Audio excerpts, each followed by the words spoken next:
Olá, estamos aqui para falar de um tema muito instigante: os pressupostos de configuração da união estável na doutrina e na jurisprudência, que é o tema de dissertação da Mariana, e estamos aqui em companhia do João, que é nosso aluno da graduação, para a gente fazer um debate a esse respeito. Há muitas questões e muitos pontos controvertidos a respeito da união estável e dentre eles, o que é união estável, né? Quando ocorre uma união estável, como se distingue união estável de namoro e daí por diante, né? Então, eu convido a Mariana a se apresentar e contar para a gente por que que ela escolheu esse tema para tratar na sua dissertação de mestrado, né? E quais são os principais pontos que ela desenvolveu no trabalho dela. Depois o João vai apertá-la um pouquinho com perguntas importantes também sobre o tema. Primeiramente, eu gostaria de agradecer a Tereza, o João, pelo convite. Como a Tereza já me apresentou, meu nome é Mariana. Eu sou advogada, sou pós-graduanda na área de Direito de Família e Sucessões e sou mestranda aqui pela Faculdade de Direito Milton Campos. Eu escolhi esse tema porque ele sempre me gerou muitas inquietações, sobretudo quanto aos requisitos, né, os pressupostos de configuração da união estável, porque por mais que estão inscritos no Código Civil, eles geram muitas dúvidas no caso prático. E é isso, a gente vai conversar um pouquinho sobre esse tema hoje. Eu vou passar a palavra para o João, para se apresentar também aqui. Obrigado, vocês duas, Tereza, Mariana. Mas já direcionando aqui as perguntas para Mariana, para a gente começar a tratar do tema mesmo. O que é a união estável? Bom, João, pelo Código Civil, no artigo 1723, ele estabelece que a união estável é uma união formada pela convivência pública, contínua, duradoura e com o intuito de constituição de família. Então, a princípio, esses requisitos estão escritos lá. Só que cada um deles geram muitas dúvidas. Por exemplo, convivência pública. O que configura uma convivência pública? Quantas pessoas precisam ter ciência daquela relação para que ela seja configurada pública? A família precisa saber necessariamente? Os amigos necessariamente têm que saber? A sociedade em comum? Quantas pessoas? Que número que é esse? Como que você afere o que é público do que não é público? E a partir daí a gente consegue desenvolver vários outros questionamentos, por exemplo, em relações homoafetivas, nós sabemos que o Brasil ele é um dos países com maior taxa o maior índice de morte de pessoas trans, né, de assassinato de pessoas trans. É um país, infelizmente, que atualmente é muito preconceituoso. Então, muitas pessoas escolhem manter sua relação no âmbito privado, justamente para se proteger, proteger sua integridade física, moral. E desse ponto de vista das relações homoafetivas, como que você vai exigir uma publicidade restrita dos familiares, da sociedade em comum, se isso coloca em risco a vida da pessoa, né, integridade física, moral, ou ainda que não seja uma relação homoafetiva, uma relação, heteroafetiva, mas as pessoas querem se resguardar, talvez trabalham no mesmo ambiente. Então, como você vai sopesar essa publicidade de modo a não expor a pessoa a risco, enfim, querendo ou não, cada um tem o direito à intimidade, né, a manter aquela relação de forma íntima. Então tem todos esses pontos que são difíceis de ser, complexos e geram problemas, né, no plano Mariana, prático. me conta um caso aqui. Quanto tempo junto é preciso para ter uma união estável? Essa é a pergunta do ano. Já houve um recurso, né, uma decisão, dizendo que, naquele caso, acho que foi do STF ou STJ, salvo engano, eu me perdi aqui, mas eu acredito que seja STJ, em que a relação era pública, contínua, duradoura, tinha o intuito de constituição de família, todos os requisitos foram vislumbrados, mas negou porque falou que 3 meses de relação era muito curto. Então, apesar do Código Civil não estabelecer prazo mínimo, temos decisões dizendo que 3 meses é um prazo muito curto. Mas eu fico pensando, tá, e se for 3 meses e 1 semana? Se for 3 meses e 20 dias? Então, são respostas que a gente ainda não tem, que a gente sabe pela jurisprudência que 3 meses é muito curto, ainda que você tenha todos os requisitos, não vai ser configurado se tiver até 3 meses. E nesse sentido, então, já traz um destaque que a jurisprudência dos tribunais superiores alteram os pressupostos. Então, a gente precisa se atentar muito à jurisprudência, correto? João, eu obtive um resultado na minha pesquisa muito interessante, porque quando eu comecei a pesquisar, eu achei que, no mínimo, eu ia conseguir separar os requisitos, pela doutrina, né? Comecei pela doutrina, que pelo menos eu conseguiria separar os requisitos em pelo menos duas correntes. A primeira corrente, aquela que segue estritamente o que o Código Civil diz, então, que vai falar o que está lá no Código Civil, no artigo 1723, e uma segunda corrente que talvez definiria requisitos diversos. eu me assustei com os resultados e fiquei achando que eu estava pesquisando tudo errado, porque nos resultados que eu obtive, das doutrinas que eu analisei, praticamente nenhuma convergia. Então, cada doutrina falava requisitos distintos. Tinha doutrina, inclusive, eu até tinha separado aqui, se der até o final do podcast, eu vou ler para vocês. Requisitos como honorabilidade, para que a relação seja configurada, para que aquela relação seja uma união estável. E é uma doutrina de 2024, que diz que as pessoas naquela relação precisam ter honorabilidade. Então, assim, requisitos que não estão no Código Civil, que eu não sei de onde as pessoas tiraram, e que várias doutrinas defendem.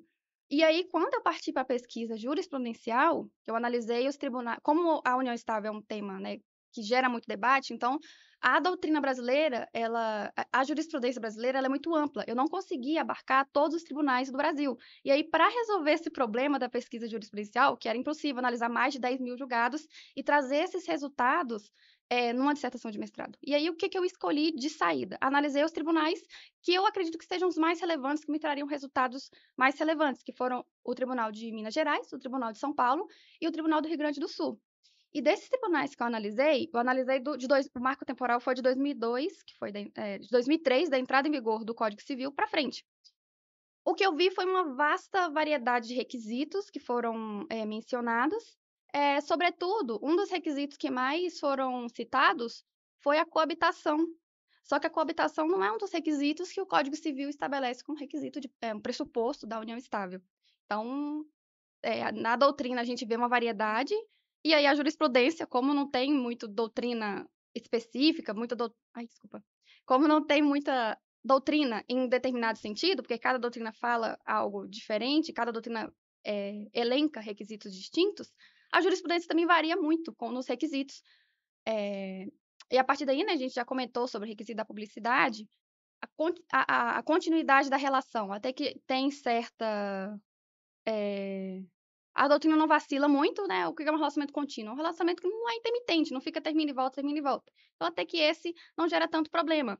Então, contínua, duradoura também, a gente tem essa divergência, porque apesar do Código Civil não estabelecer prazo mínimo, a jurisprudência está estabelecendo que 3 anos é o prazo, um prazo que não tem como se configurar uma união estável, se for só de 3 meses. Então, até então, de resposta que a gente tem é que a relação precisa ter mais de 3 meses para que seja uma união estável.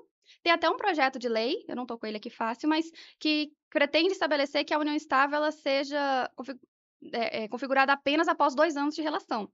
Não, Isso é velho. Quando o divórcio foi introduzido no Brasil, em 1977, você tinha 2 formas de obter o divórcio naquela ocasião. Ou você precisava previamente se separar judicialmente, daí você esperava 3 anos e aí poderia obter o divórcio, ou você teria que estar separado de fato, né, em casas separadas, sem uma comunhão de vida, sem uma convivência conjugal por pelo menos 5 anos, e aí você poderia obter o divórcio.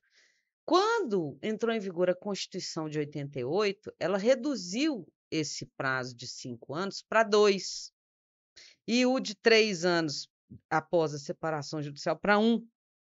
Então, esse prazo de 2 anos de separação de fato começou naquela ocasião a ser utilizado por alguns autores para dizer: olha, depois de 2 anos de separação de fato, você pode vir a ter união estável, mas na prática, desde o dia seguinte que alguém saiu de casa e passa a viver sob o mesmo teto com outra pessoa, ou passa a ter uma convivência pública, contínua e duradoura com outro, pode começar a configurar uma união estável, como a gente vê em muitos casos. E quanto a essa decisão que você mencionou de falar que não tem união estável porque conviviam só há 3 meses, o prazo nunca prestou para definir se aquele relacionamento é ou não uma união estável. Eu posso ter um namoro de 10 anos e nunca ser uma união estável, porque as pessoas se portam como namorados, cada um mora na sua casa, muitas vezes com seus familiares, não tem intenção de ter uma vida em comum, não tem uma conta conjunta, né? Quando viaja junto, viaja com a família, mas mais com amigos e convidados, e não tem realmente aquele propósito de transformar aquele relacionamento em algo mais sério, né? Com o objetivo de constituir família.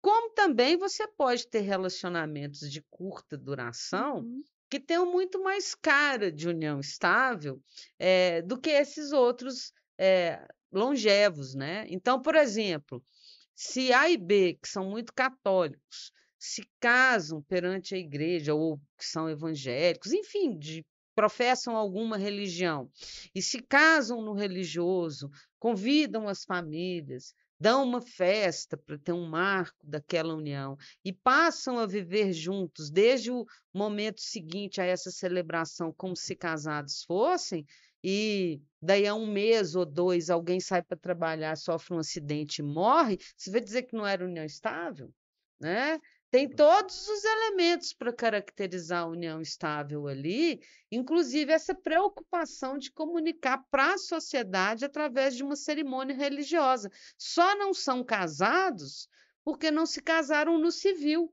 né? Mas eu acho que tem ali uma demonstração clara e clássica de que é um relacionamento com o intuito de constituir família. Então, essa questão do prazo, para mim, né, com todo respeito ao STJ, não parece ser a melhor medida, porque quando a gente estabelece um prazo, a gente gera uma fragilidade para a relação. Se o João, por exemplo, souber que com 5 anos ele tem uma união estável, então ele vai namorar até 4 anos, 11 meses, 29 dias, né? E na véspera de completar aí os 5 anos, ele termina, né? E aí, não foi união estável?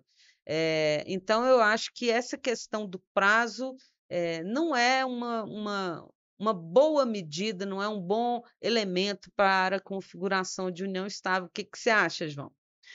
Nesse sentido, eu também concordo com a professora que a questão do prazo chega a ser temerária, que você fica até refém do julgamento ali.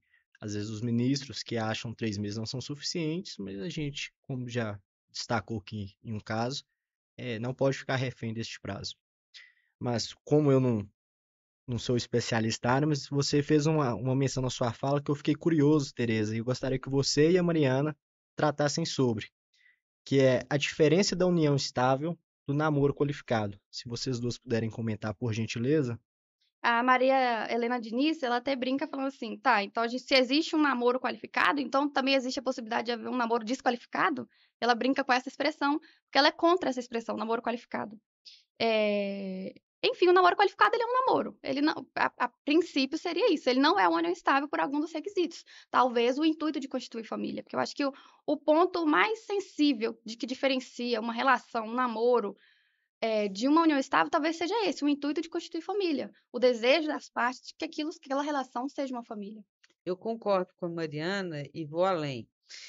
No século XXI, é muito difícil distinguir namoro de união estável, porque antigamente era muito fácil você conseguir separar um namoro de uma união estável, porque cada um morava na sua casa, né? Pessoas jovens, por exemplo, não, pelo menos não explicitamente, não dormiam juntos, né? Não tinham essa possibilidade de viajar juntos. Todo mundo sabia perfeitamente o que era namoro, né? Diferentemente de outro tipo de relacionamento, de casamento ou mesmo de união estável. E atualmente é muito comum que as pessoas passem todo o tempo juntos, um dorme na casa do outro, né? Você vê jovens aí que vêm do interior para estudar aqui, né? Então tem um apartamento que o pai aluga. A namorada passa a semana toda lá, às vezes passa o mês, sai só quando a família vem do interior para ficar hospedada, né? Então, um ajuda o outro, dá carona, né? Pega a roupa na lavanderia, participa da reunião de condomínio, ou seja, um participa da vida do outro de tal forma que fica muitas vezes difícil distinguir namoro de união estável, né? Aí vem até uma pergunta que é interessante. Seria, por exemplo, um namoro qualificado uma relação dessa de jovens que praticamente moram juntos, mas ambos dependem financeiramente dos pais? O que você acha, Mariana? Pode ser, porque aí poderia haver a alegação, por exemplo, que não há a questão financeira em comum. Então, temos ali uma convivência talvez pública, contínua, talvez duradoura, mas aí você não tem o principal, que é o intuito de constituir família. Se as pessoas são sustentadas pelos seus pais, eles não estão formando uma família. Talvez seja uma defesa, uma Tá linha. vendo?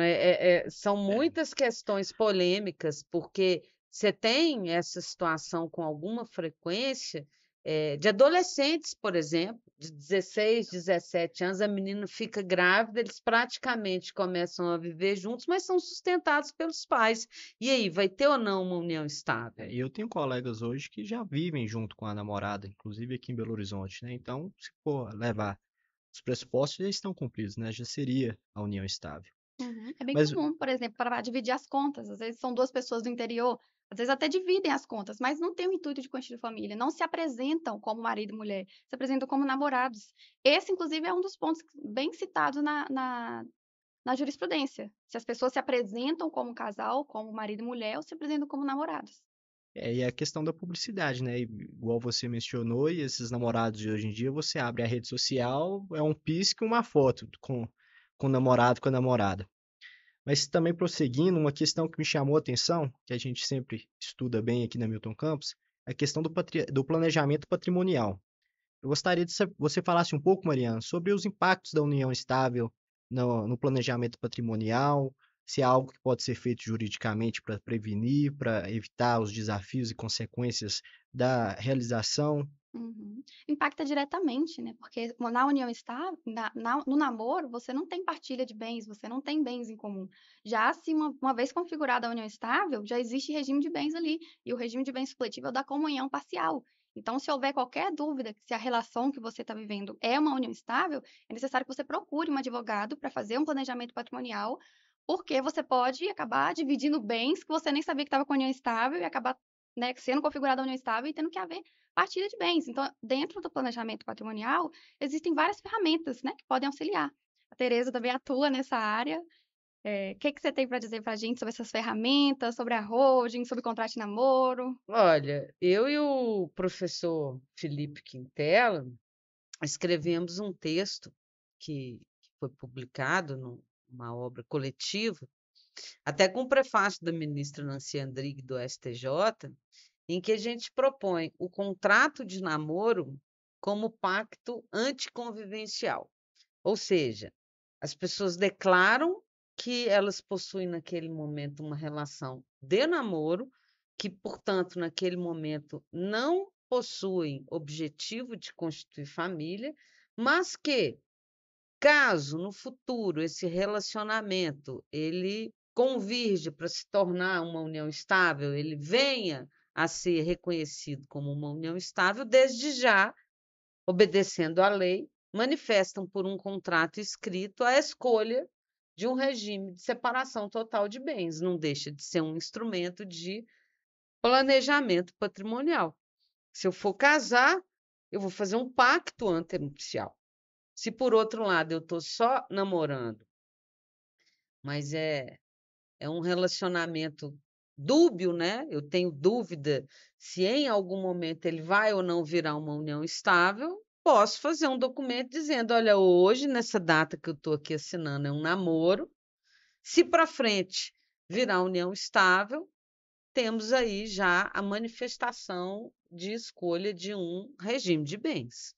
É um pouco complicado isso, João, porque as pessoas têm um pouco de vergonha de tratar desse assunto com os outros. Imagina você virar para sua namorada e falar: ô, meu amor, assina aqui, né? Vamos fazer um contratinho de Chegando estudante de direito.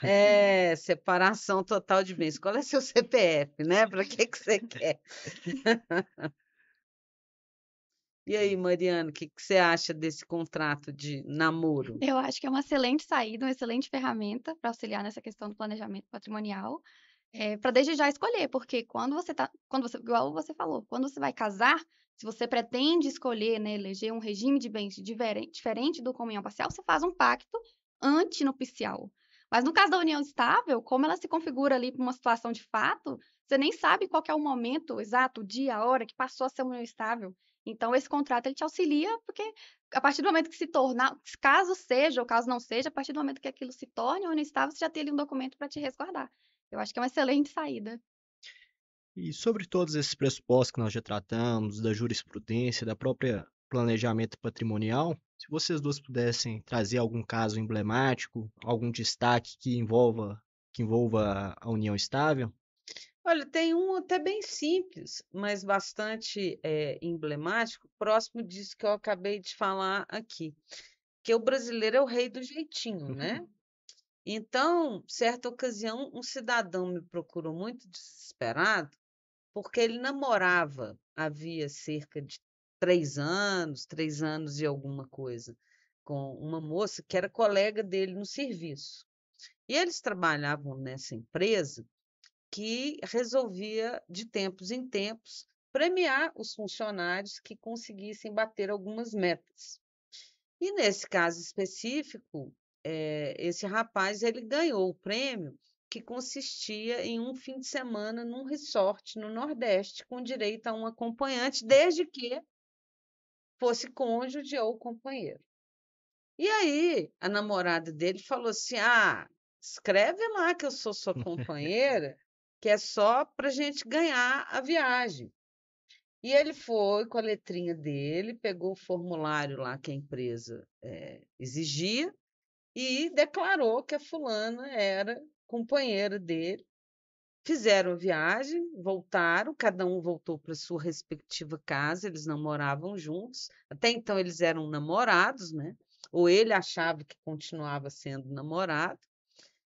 Passados mais ou menos 6 meses dessa viagem, dentro desse período de 6 meses, ele adquiriu um lote aqui no condomínio em Alphaville. E assim que saiu o registro do imóvel, daí a pouco tempo ele recebeu a visita de um oficial de justiça sendo citado para responder a uma ação de reconhecimento e dissolução de união estável, na qual ela pedia metade do lote e apresentava como comprovante da união estável a declaração preenchida por ele com a letrinha dele, datada e assinada, informando, né, que para tal viagem de 6 meses atrás ele levaria a sua companheira fulana de tal. Aos nossos ouvintes, então, né, que não assinem nenhum documento que possa ser utilizado futuramente. Você gostaria de destacar algum caso, Mariana? Eu gostaria só de perguntar à Tereza qual que é a opinião dela sobre a questão da exigência de alguns bancos de declaração de união estável. Alguns bancos, eles acabam requisitando, solicitando uma declaração de que se você vive ou não em união estável. Qual que é a legalidade disso? Bancos, inclusive, para fins de financiamento habitacional, né?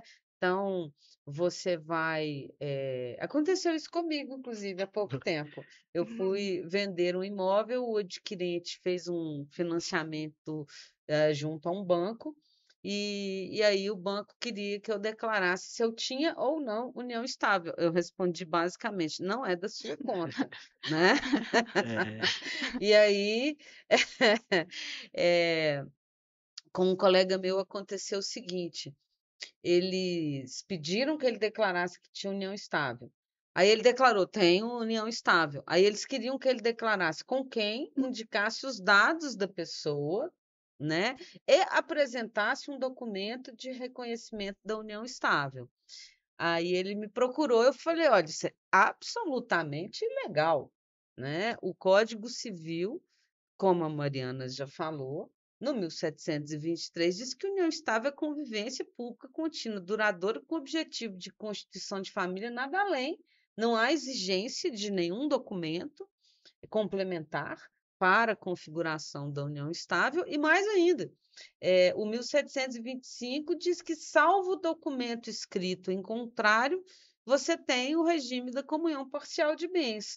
Então, continuou havendo a exigência, o cartório passou a exigir, nós tivemos que entrar com um procedimento de dúvida, né? E o juiz acabou proferindo uma decisão dizendo: olha, não se pode administrativamente exigir o que a lei não exige. Né? Então, aliás, essa é a grande diferença para o casamento, né? Você quer ter segurança jurídica, você se casa, você muda o estado civil, né? Você tem um documento de registro oponível a terceiros e assim por diante. Mas, Mariana, me diga uma coisa: quais você acha que são os desafios futuros para a regulamentação da união estável? Se você fosse aconselhar o nosso legislador, o que você iria sugerir para ele colocar na lei, dentre os elementos para configurar a união estável? Pergunta difícil.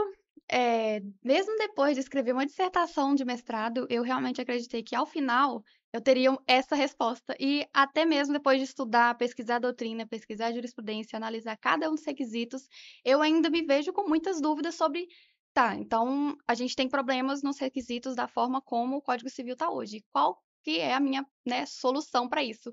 Eu pesquisei, pensei, e eu não sei muito como a gente vai conseguir eleger elementos que, de fato, no caso concreto, vai nos direcionar para que se aquilo é ou não união estável.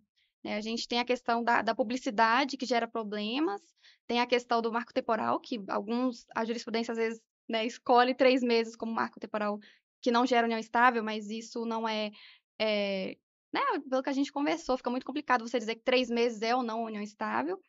Mas, dentro do que eu pesquisei, eu ainda não achei uma solução para esse problemão da união estável. Eu, particularmente, sabe, João e Mariana, gosto do modelo francês. Na França, para você ter uma união estável, você tem que se dirigir até um cartório de notas, pedir ao tabelião que lavre uma escritura pública, declarando que você tem uma união estável. Se você tiver esse documento, você tem união estável. Se não, é considerado namoro e ponto final.